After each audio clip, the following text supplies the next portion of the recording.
situation ces genres de musique. En Haïti, dans la nuit du 6 au 7 juillet 2022, notre président, ex-défunt président, s'est retrouvé assassiné pendant qu'il dormait chez lui.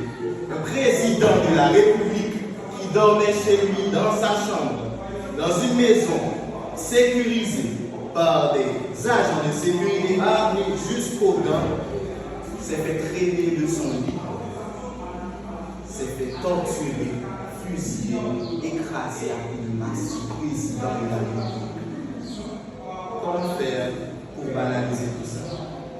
Dernièrement, je pense que la plupart d'entre vous avaient déjà entendu parler de l'assassinat de bébé.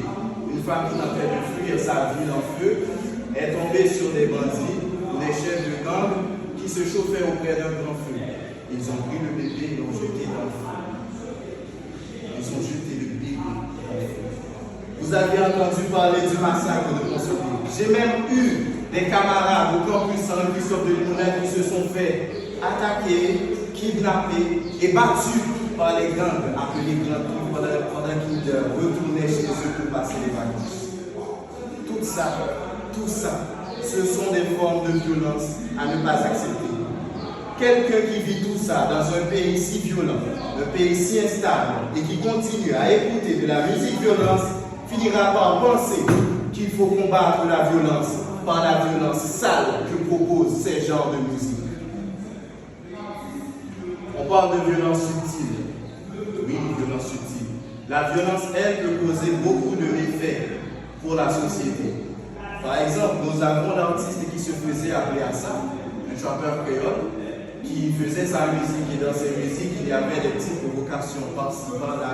Il parlait de ses forces, il parlait de ses forces matérielles, l'âme, de ses forces spirituelles, avec le vaudou et tout ça. Il a fini par se faire assassiner. En 2057, après avoir sorti son album intitulé Power of the Dollar, il s'est fait fusiller. Il a reçu 9 balles, tout simplement parce qu'il chantait sur la violence, parce que ses chansons étaient provocatrices, provoquaient la violence. Des études effectuées en Europe et aux États-Unis montrent également